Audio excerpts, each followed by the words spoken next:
हो. सगळे माझ्या आवडतीचे पदार्थ आहेत बरं का. अरे पण ताट कोणी असं वाटतं का? ही वाटी कोणी ताटात ठेवली आहे? मस्तपैकी बट्ट्या चुराव्या लागतील ना. बट्ट्या मात्र चुरण्यासारख्या झाल्या आहेत का बघावं लागेल. तुम्ही बघू शकतात इथे आपण बट्टी घेतली हातामध्ये आणि अगदी 2 बोटांच्या मदतीने तिला लगेच चुरता येते बरं का. म्हणजे बट्टी ही अफलातून झालेली आहे. पण तिला खायची कशी हे सुद्धा मी तुम्हाला दाखवणार आहे. व्हिडिओ शेवटपर्यंत बघा. वेलकम टू माय रेसिपीज मित्रांनो. आजच्या भागामध्ये तुम्हाला सगळ्यांचं खूप खूप मनापासून स्वागत. बरं आता बट्टी म्हटलं की आतमधून अगदी लोण्यासारखी मऊ असली पाहिजे आणि वरतून अगदी कुरकुरीत क्रिस्प अशी बट्टी असली पाहिजे बरं का. तर खऱ्या बट्टीची मजा. बरं मिक्सरच्या भांड्याला 8 ते 10 लसणाच्या पाकळ्या घेतल्या आहेत. तेवढ्याच हिरव्या मिरच्या सुद्धा घेतल्या आहेत आणि 1 इंच अद्रकचा तुकडा आपण अशा पद्धतीने किसून त्याच्यात घालत आहोत. आणि हे सगळं मस्तपैकी जाडसर असा भरडा आपण त्याचा मिक्सरला फिरवून घेतलेला आहे बरं का. बरं आता आपण बट्टीसाठीचं पीठ घेतोय बरं का. आपण गहू चक्कीवरून जाडसर दळून आणलेले आहेत. आपण विशिष्ट त्याला इन्स्ट्रक्शन देऊन बट्टीसाठी लागणारं जाडसर दळण आपण तयार करून आणलं आहे बरं का. आता पुढे आपण त्यामध्ये काही जिन्नस घालायचे आहेत. त्यात ओवा घातला आहे, मीठ घातलं आहे आणि खाण्याचा सोडा घालायचा आहे आणि त्यामध्ये थोडंसं तेल घालत आहोत आणि ते सगळं थोडं थोडं पाणी घालून आपण घट्टसर मळून घेणार आहोत. बरं आता मार्केटला रेडीमेड प्रीमिक्स या बट्टीचं सुद्धा मिळायला लागलं आहे बरं का. त्याच्यासाठी मी तुम्हाला परफेक्ट प्रमाणासाठी सांगतो. आपण यामध्ये साधारणपणे अर्धा चमचा मीठ घातलं आहे. ते बरोबर 4 ग्रॅम इतकं मीठ आपण यामध्ये घातलेलं आहे. पाव चमचा खाण्याचा सोडा घातला आहे. ते वजनी 2 ग्रॅम इतकं भरलं आहे आणि 1 चमचाभर आपण यामध्ये ओवा घातला आहे. ओवा तुम्ही तुमच्या आवडीनुसार कमी असतं त्याचं प्रमाण करू शकतात बरं का. आता इथे आपण ठरल्याप्रमाणे घट्टसर थोडं थोडं पाणी घालून आपण मळून घेणार आहोत. आणि हो आपण यामध्ये पाव चमचा हळद आणि 25 ग्रॅम इतकं तेल सुद्धा घातलं आहे बरं का. आणि आता हे घट्टसर आपण मळून घेतलं आहे. तुम्ही बघू शकता इतका घट्टसर हा गोळा आपण अशा पद्धतीने मळून घेतला आहे. अजूनही मित्रांनो तुम्ही चॅनलवर नवीन असाल तर चॅनलला सबस्क्राईब करा. खूप मेहनतीने आम्ही तुमच्यापर्यंत हे व्हिडिओ आणण्याचा प्रयत्न करत असतो. तेवढंच आम्हाला प्रोत्साहन मिळतं बरं का. जिथे कुठे तुम्हाला रेसिपी आवडेल तिथे लाईकसुद्धा जरूर करा आणि तुमच्या मित्राप्तेशांमध्ये शेअरसुद्धा जरूर करा बरं का. आता इथे आपण हे घट्टसर मळून घेतलेल्या पिठाचे छोटे छोटे उंडे तयार करायचे आहेत बरं का. तुम्हाला स्क्रीनवर ज्या पद्धतीने दिसत आहेत त्या पद्धतीने छोट्या छोट्या आकाराचे आपण असे उंडे तयार करत आहोत आणि एक एक करून आपण त्याला लाटून घेणार आहोत बरं का. लाटताना अजिबात त्याचं टेन्शन घ्यायचं नाही. त्याचा कसाही आकार होत असेल तरी तुम्ही त्याची चिंता करू नका. फक्त त्याला एकसारख्या जाडीचं आपण अशा पद्धतीने लाटून घेणार आहोत. जाडसर पोळीसारखं आपण त्याला लाटून घेत आहोत बरं का. तुम्ही बघू शकता आकाराचा आपण तिथे काहीही विचार करत नाही आहोत. ती कुठून काठीवरती ती चिरली सुद्धा जाते तरी सुद्धा आपण त्याला त्या पद्धतीने लाटून घ्यायचं आहे. आणि हे सगळं असं होण्याचं कारण म्हणजे आपण त्याला अतिशय घट्टसर असं मळून घेतलेलं आहे बरं का. तुम्ही फक्त अशा पद्धतीने छोट्या छोट्या त्याच्या पुऱ्या लाटतात त्या पद्धतीने पुरीसारखं लाटून घ्यायचं. बरं आता आपण एका पाठोपाठ एक अशा पुऱ्या लाटून घेणार आहोत आणि पुढची प्रक्रिया मी तुम्हाला सांगणार आहे. आजच्या व्हिडिओचं आणखीन एक मेन अट्रॅक्शन म्हणजे या बट्ट्यांबरोबर आपण खानदेशी वांग्याची घोटलेली भाजी बनवणार आहोत बरं का. अतिशय सोप्या पद्धतीने ती कशी बनवायची ते तुम्ही आज ह्या व्हिडिओमध्ये बघणार आहात. व्हिडिओ शेवटपर्यंत बघा. आता तुम्ही बघू शकता इथे आपण या सगळ्या अशा 3 पुऱ्या लाटून घेतल्या आहेत. पोळपाटाला हलकंसं तेल आपण खाली लावलेलं आहे आणि त्यावरती एक आपण ती लाटलेली पुरी ठेवून घेतली आहे. त्यावरती आपण थोडंसं तेल अप्लाय करून त्यावरती दुसरी पुरी आपण अशा पद्धतीने प्रेस करून त्याच्यावरती थोडंसं तेल अप्लाय करायचं आहे आणि तिसरी पुरी आपण अशा पद्धतीने ठेवून त्यालासुद्धा हलकंसं तेलाचं बोट लावून आपण अशा पद्धतीने त्याला रोल करायचं आहे. आणि तुम्ही बघू शकतात अशा हलक्या हाताने त्याला रोल करून दाबून त्याला मस्त आपण परत असं एकजीव करायचं आहे आणि त्याला आपण अर्ध्यामधून 2 भाग करणार आहोत बरं का. तुम्ही बघू शकता इथे आपण अर्ध्यामधून 2 भाग करून घेत आहोत आणि त्याचा 2 बट्टे आपण त्यात तयार होतील अशा पद्धतीने त्याला आपण गोल गोल हाताच्या मदतीने तळव्यांच्या मदतीने अशा पद्धतीने गोल करून त्याची एक बट्टी तयार करायची आहे आणि दुसरी बट्टी ते दुसऱ्या हाफपासून आपण तयार करणार आहोत. तुम्ही बघू शकतात अशा पद्धतीने अशा छोट्या छोट्या 2 बट्ट्या आपण तयार करून घेतल्या आहे. एक आणि सोपी पद्धत अगदी बट्टी बनवण्याची. तुमच्यासुद्धा बट्ट्या अशाच मजेदार बनतील बरं का. तुम्ही बघू शकता आपण या तयार केलेल्या बट्ट्या आता आपण डायरेक्ट इथे चाळणीमध्ये अरेंज करून घेत आहोत बरं का. आपण ह्या आधी आपण गॅसवरती व्यवस्थित एक पातेलं मोठं पसरटचं स्टीमर आपण बनवण्यासाठी पाणी घालून उकळायला ठेवलेलं आहे बरं का. इकडे आपण ह्या अशा पद्धतीने एक एक करून अशा सगळ्या बट्ट्या ह्या चाळणीमध्ये अरेंज करून घ्यायच्या आहेत. पुढच्या सगळ्या बट्ट्या आपण अशाच पद्धतीने प्रिपेअर करून घेणार आहोत. सगळे आपण असे उंडे लाटून घ्यायचे आहेत एकावर एक ठेवून आणि त्याच्या बट्ट्या तयार करायच्या आहेत आणि त्या आपण त्या चाळणीमध्ये अरेंज करणार आहोत आणि त्याला नंतर आपण साधारण 15 ते 20 मिनिटं स्टीम करणार आहोत बरं का.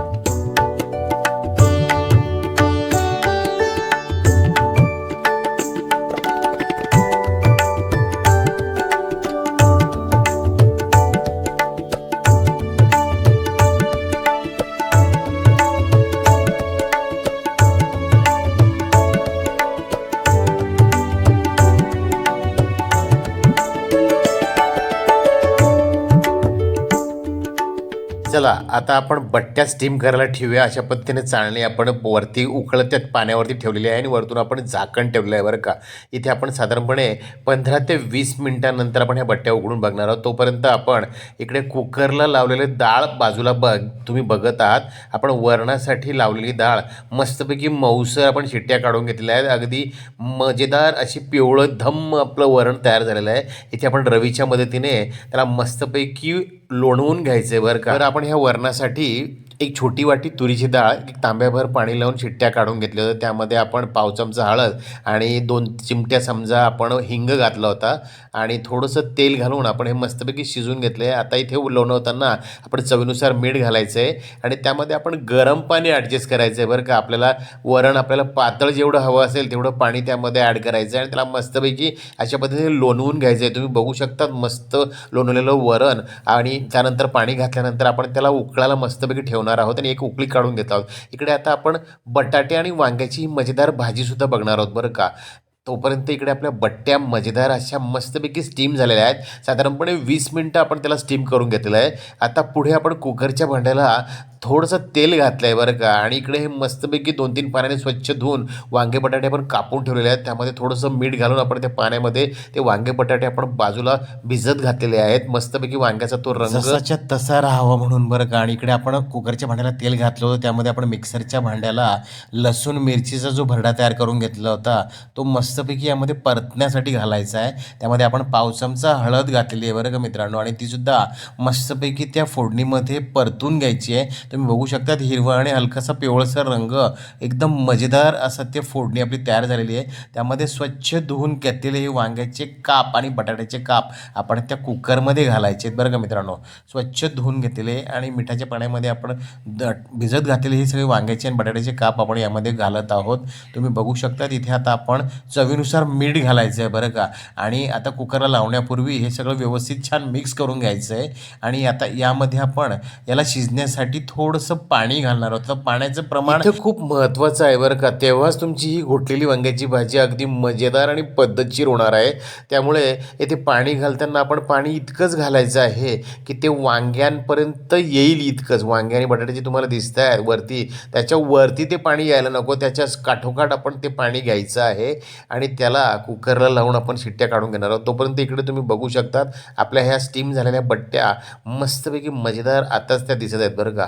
इथे आपण आता त्या वांग्यांमध्ये पाणी घातल्यानंतर त्याला एक उकळी फुटल्यानंतर आपण कुकरचं झाकण लावायचं आहे आणि मग त्याला नंतर आपण शिट्ट्या होऊ द्यायच्या आहेत. साधारणपणे 3 ते 4 शिट्ट्या आपण ह्या कुकरला काढून घेणार आहोत. तोपर्यंत आपण पुढच्या तयारीला लागूया. इथे आपण स्टीम करून घेतलेल्या बट्ट्या अशा पद्धतीने सुरीच्या मदतीने आपण कापून घेणार आहोत बरं का. आता आपण या छोट्या छोट्या आकाराच्या केलेल्या बट्ट्या त्याचे साधारणपणे 2 असे अर्धे भाग आणि त्याच्यानंतर त्यांचे 2-2 भाग अशा पद्धतीने एका बट्टीचे आपण 4 तुकडे असे करायचे आहेत बरं का. तुम्ही बघू शकतात आपण बट्टी कापल्यानंतर ती कापताच आपल्याला त्यातले लेयर अगदी मोकळे आणि असे सुटसुटीत दिसत आहेत बरं का. अगदी डोळ्याला तुमच्या लक्षात येत असेल. तुम्ही बघू शकतात इथे आपण अशा पद्धतीने प्रत्येक बट्टीचे 4 तुकडे करून घेणार आहोत आणि तुम्ही ते बघा त्याचं प्रमाण अतिशय परफेक्ट असं झालेलं आहे. आपण त्यामध्ये सगळ्या घातलेले जिन्नस आहेत ते आत्ताच सुद्धा ते इतके मजेदार दिसत आहेत. आता इथे आपण कढईमध्ये गरमागरम तेल ठेवलेलं आहे. त्या मीडियम आचेवरती मीडियम फ्लेमवरती आपण ह्या बट्ट्या तळून घेणार आहोत. मस्त गरम तेलामध्ये आपण ह्या बट्ट्या तळायला सोडायच्या आहेत बरं का. तुम्ही बघू शकतात खरपूस अशा खमंग आपण ह्या सगळ्या बट्ट्या तळून घेणार आहोत.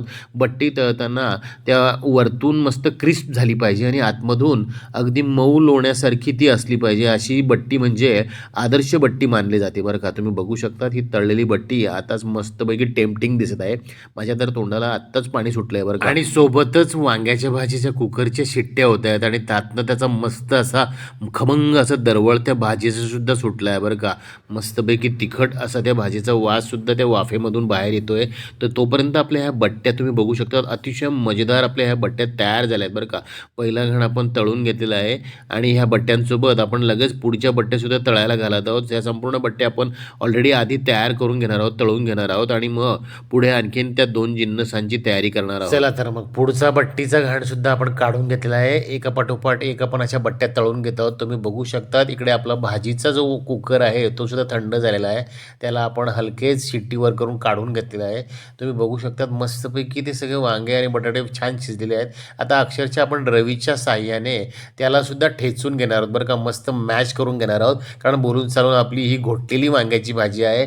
खानदेशी स्टाईलची ही भाजी करण्यासाठी अशा पद्धतीने तिला रवीच्या मदतीने आपण अशी मस्तपैकी घोटून घेत आहोत बरं का. तुम्ही बघू शकतात भाजीचा रंग किती मस्त आला आहे. आता इथे आपण कोथिंबीर आपल्याकडे आज उपलब्ध नसल्यामुळे आपण यातमध्ये कोथिंबीर घालत नाही आहेत. कोथिंबीर घालताना तुम्ही इथे ठेचताना ती कोथिंबीर घालायची आहे. जर का तुम्ही ती शिजवताना घातली तर भाजीचा रंग हा जरासा डार्क किंवा काळपट येऊ शकतो. आणि कोणताही पदार्थ आधी आपण डोळ्यांनी ग्रहण करतो, त्यामुळे त्याचं दिसणं हे सुद्धा खूप महत्त्वाचं असतं बरं का. तुम्ही बघू शकतात घोटलेली अगदी स्पेशल आणि A1 भाजी आपण घोटलेल्या वांग्यांची बनवून घेतलेली आहे. इकडे आता एक बाजूला आपण भाताचा कुकरसुद्धा लावून घेतलेला आहे बरं का. भाताचा कुकर इकडे होतो तोपर्यंत आपण एका जाडबुडाच्या पॅनमध्ये मस्तपैकी 2 चमचे साजूक तूप घेतलेले आहे. त्यामध्ये एक छोटी वाटी रवा घातला आहे आणि तो या साजूक तुपामध्ये मस्तपैकी आपण हा सगळा रवा परतून घेत आहोत बरं का. एखादा गोडाचा पदार्थ नको का आपल्याला ताटाला, त्यामुळे आपण इथे आता रव्याचा मस्त असा शिरा बनवणार आहोत बरं का. इथे हा परतून घेतलेला तुपामध्ये परतून घेतलेला रवा तुम्ही बघू शकता हलकासा त्याचा रंग बदलला आहे. आणि इथे थोडीशी गडबड झाली, आमच्याकडून एक क्लिप मिस झाली आहे. त्यामध्ये आता आपण गरम पाणी घातलं आणि काही ड्रायफ्रूट्स घालून ते मस्तपैकी कालवून घेतलं आहे बरं का. आता ही पुढे आपण प्रक्रिया बघत आहोत. हलकंसं त्यामध्ये गरम पाणी घातलं आणि तिला सगळं मिक्स करून अशा पद्धतीने केल्यानंतर हा शिरा अगदी मऊसर असा होतो बरं का. त्यामध्ये आपण काही मनुके घातलेत आणि घरामध्ये उपलब्ध असलेले ड्रायफ्रूट्स काजू बदाम आपण त्यामध्ये घातलेले आहे. यामध्ये आपण चिमूटभर मीठ सुद्धा घातलेलं आहे बरं का. त्यामुळे अशा गोडाच्या पदार्थाची चव आणखीन निखरून येते. आता इथे आपण एक वाटीभर दूध घालायचं आहे आणि ते दूध सगळं मिक्स करायचं आहे व्यवस्थित आणि मध्यम आचेवरती आपण हे सगळं काही करत आहोत बरं का. तुम्ही बघू शकतात याला मस्तपैकी मिक्स करून घेतलं आहे, फेटून घ्यायचं आहे. दुधामुळे त्याला एक असा वेगळाच रिचनेस येणार आहे. आता तुम्ही बघू शकतात हा सगळा रवा मस्तपैकी त्यामध्ये शिजतो आहे बरं का. सगळा तो त्यामध्ये व्यवस्थित फुलतो आहे. आता इथे आपण एक अर्धी वाटी साखर घालत आहोत बरं का. साखरेचं प्रमाण तुम्ही तुमच्या आवडीनुसार कमी जास्त करू शकतात. इथे मात्र आपण जितका आपण रवा घेतला होता त्याच्या अर्धी वाटी आपण इतका साखर घातलेली आहे. बरेच जणं जेवढा रवा तेवढी साखर घालतात. आपण इथे जी कमी गोड खातो त्यामुळे आपण साखरेचं प्रमाण अशा पद्धतीने ठेवलेलं आहे. अगदी हलकं फुलकं सौम्य असं गोडवा त्याला यावा असाच आपण तो फक्त करणार आहोत. चला तर मग आता आपला शिरा तयार झालेला आहे. इथे ताट वाढून घेऊया आणि ॲक्च्युअली हे ताट वाढल्यानंतर याला जेवायला बसताना एक सोपी पद्धत याची जेवणाची आहे बरं का. एका विशिष्ट पद्धतीने हा पदार्थ खाल्ला जातो. अशा पद्धतीने ताटामध्ये वाटी ठेवून हे जेवण केलं जाऊ शकत नाही. वाटी मी बाजूला काढून ठेवतो आणि ह्या सगळ्या बट्ट्या आता मस्तपैकी हाताने चुरून घ्याव्या लागतील बरं का. तुम्ही बघू शकतात अतिशय मऊसर आपल्या ह्या सगळ्या बट्ट्या झालेल्या आहेत आणि त्याला अगदी एका हाताच्या बोटांनी आपण त्याला चुरू शकतो. म्हणजे बट्टी मऊसूत तर नक्की झालेली आहे बरं का आणि वरतून क्रिस्पी ती दिसायला आहेच. तुम्ही बघू शकता ह्या तळून घेतलेल्या बट्ट्या. घोटलेली वांग्याची भाजी, वरण भात आणि शिरा हा संपूर्ण बेत जो आहे तो अगदी केळीच्या पानावर खाल्ला जातो बरं का इकडे पारंपरिक पद्धतीने. पण आपल्याकडे आता पान अवेलेबल नसल्यामुळे आपण ताटामध्येच आपण हे सगळं वाढवून घेतलेलं आहे. अशा पद्धतीने आपण बट्टी चुरून घ्यायची आणि त्याला असं आळं केलं जातं बरं का. त्याला आळं म्हटलं जातं आणि त्यामध्ये आपल्याला हवं तेवढं मस्तपैकी डाळ त्याच्यामध्ये किंवा ते वरण जे आपण बनवलेलं असतं ते घालायचं आहे. मी मस्त अगदी जेवताना संपूर्णपणे हाताचा उपयोग करतो बरं का. कोणताही चमचा काटा कसलाही उपयोग करत नाही. कारण अन्न ग्रहण करताना सगळे सेन्सर्स आपले जागृत झाले पाहिजे. कारण ज्यावेळेस आपण हाताने जेवण करतो त्यावेळेस आपल्याला त्याचे टेक्स्चर, त्याचं गरम थंडपणा हे सगळं जाणवतं आणि मग आपल्या शरीरातले सगळे पाचक हार्मोन्स जे असतात ते ॲक्टिवेट होतात बरं का आणि ते सगळं आपलं पचायला खूप सुलभ होतं. हे सगळं मेकॅनिझम आहे. हे समजून घेतलं तर अगदी ह्या सगळ्या सोप्या गोष्टी आहेत. मस्तपैकी साजूक तुपाची धार आपण बट्टीच्या त्या वरणावरती आणि त्यावरती घातलेली आहे, वरण भातावरती घातलेली आहे आणि याचा मस्तपैकी काला करायचा आहे बरं का. मस्त कुस्करून ते सगळं एकजीव करायचं आहे आणि मस्त त्याचा आस्वाद घ्यायचा आहे. तुम्ही बघू शकता ज्यांनी कोणी वरणबट्टीचा आस्वाद घेतला असेल त्या सगळ्यांना ह्या सगळ्या याची सगळी मजा समजत असेल बरं का आणि नक्की तुमच्या तोंडाला पाणी सुटलं असेल. मस्तपैकी वरणबट्टीचा हा एक बाईट आणि त्यासोबत ही घोटलेल्या वांग्याच्या भाजीचा पुढचा बाईट अतिशय स्वर्गीय आनंद देणारा हा सगळा बेत असतो बरं का. तुम्ही नक्की ट्राय करा. अशाच पद्धतीने सगळ्या गोष्टी तुम्ही घडवा आणि मजेदार अगदी केळीच्या पानावरती तुम्ही याचा आस्वाद घ्या. मजेदार बेत आहे हा, अगदी सात्विक असा आणि तुम्हाला उपवास सोडण्यासाठी मोस्टली आमच्याकडे हा सगळा प्रकार केला जातो बरं. नक्की ट्राय करा. भेटूया पुढील भागात अशाच मजेदार व्हिडिओ. तोपर्यंत बघत राहा. Thank you for watching. Good bye. Take care.